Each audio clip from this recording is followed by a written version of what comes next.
So money is an issue, but what is the best way of making money in Stardew Valley? Want to know how to make a few 100,000 gold a week? This sounds like a weird conspiracy ad that you see on the side of websites all the time. But I promise this is legit and it's without mods as well. How crazy can it be? Let's find out. So there are many ways of making thousands of gold in Stardew Valley, so I thought I'd make a video on one of the main ways that I like to make my money in Stardew Valley. So, number one, what you'll want to do is unlock the greenhouse, whether it's via the pantry bundle in the community center or through the Jojima program. The greenhouse is one of the most useful buildings in Stardew Valley. It has 120 crop spaces within it, and some spacing around the crops area, which are open spaces for things that you can place. This isn't a super required step, it is up to you if you prefer to use your farmland, but it is important to have a place of continual flow of income, and that's why I like to use the greenhouse. If you prefer to use the outdoors or even garden plots once the greenhouse is unlocked, you can use those too. Otherwise, it's just best to use the greenhouse.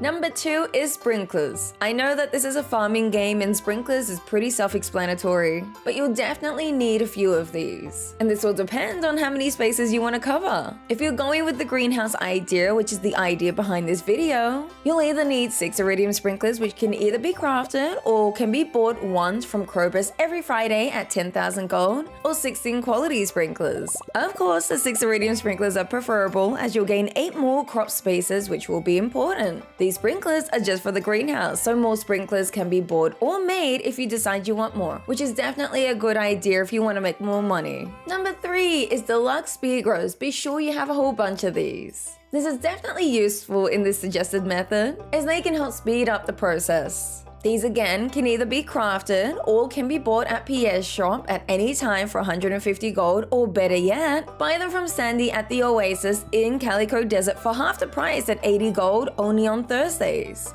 If you're just going with the greenhouse idea, you'll only need 116 of these or more if you're choosing elsewhere. The reason for Deluxe Speargrows is the time that is saved when growing a crop. Deluxe Speargrow can increase the growth rate of a crop by 25%, so in farming terms, that means you get to save 25% of the time it takes for a crop to grow. Number 4, try to keep some space either on your farm or off your farm to grow yourself some oak trees. The growth of the oak trees, the crafting of the tappers, which takes some time and required for this step, and the process of oak resin being produced takes a while, and it's probably best to have these being prepared whilst also unlocking your greenhouse or waiting for your crops to grow. Using tree fertilizers will speed the process of the oak tree growing, plus it'll take about a week for oak trees to produce your oak resin, so the waiting process will be a bit annoying if this hasn't been planned earlier. Be sure to plant a few of these and however many you're comfortable with. Number 5, alongside the mention of materials, you'll need a big bunch of the following materials: wood, copper bar, iron bar, stone, hardwood, and coal. Be sure to keep a good stack of these throughout your playthrough. These will be important for crafting some things that I'll mention later in this video.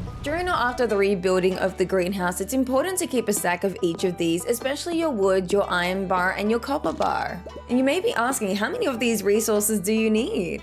Well, that will be answered at a later point in the video. Number 6 is ancient seeds. Lots of ancient seeds. You can dig these up from artifact spots in Cindersat Forest and the mountains, find them in fish and treasure chests and artifact troves, rare drops from flies, bugs, and grubs from the mines before level 30, and also can be found in prehistoric floors in the Skull Cavern by knocking on the foliage in here. Always hand in your first ancient seed into Gunther for the recipe and your first ancient seed. After that, either build some seed makers or find some more ancient fruit seeds in your adventures. It's always best to plant that first ancient seed in the greenhouse with a Speargrow, collect the crop and place it in the seed maker for more seeds. But whilst preparing for your ancient fruit to cover the whole interior of the greenhouse, it's definitely worth replacing the crop with something that is also that valuable. Starfruit is definitely a great replacement for ancient fruit. The only problem is you'll need to buy the seeds every time you harvest the starfruit, as it never regrows, unlike ancient fruit, for example. Number 7, don't forget fruit trees that you can actually place within the greenhouse, or if you prefer, you can place them on your farm. For the demonstration of this video, I'll be placing them within the greenhouse. Seasons do not affect the crops when they're placed inside the greenhouse, and this also affects your fruit trees. 18 of these can actually be placed within the greenhouse. Only invest in peach and pomegranate trees. They're the most profitable trees in Stardew Valley. And also with the 1.5 update, banana trees are actually really profitable to consider. This is a layout on how you can fit in all 18 of your fruit trees, so definitely consider laying them out like this. So let's put this all together. The best way you can use the interior of the greenhouse is 6 iridium sprinklers, which gives you 116 crop spaces to use. And then there is also room for 18 fruit trees around the crop spaces. Then when it is all set up, remember the materials I got you to collect earlier in the video? We'll be making kegs and preserve jars out of these. If you haven't got the recipe for kegs yet, it's definitely best to use preserve jars first, and then when you level up to get your kegs, definitely replace your preserve jars with kegs instead. For calculation purposes, 18 pomegranate or peach fruit can be turned into jelly for 330 gold each, or 5,940 gold for the 18 of them, or when you place them in kegs, it's 420 gold each, or 7,560 gold for the 18 of them. As for bananas, it's 6,300 gold when turned into jelly, or 8,100 gold for wines. Obviously, kegs will make you a little more profit, so ignore farming coal if you prefer to use kegs over the preserve jars. Now for the big amounts. When ancient fruit is turned into wine, they'll sell for 191,400 gold. But let's take this even further. 1. By having the level 10 artisan perk that will increase each wine's selling price by 40%, and putting your wines into casks to age them. Put that all together and you'll be selling 161 iridium quality wines for a whopping 535,920 gold for all of these wines.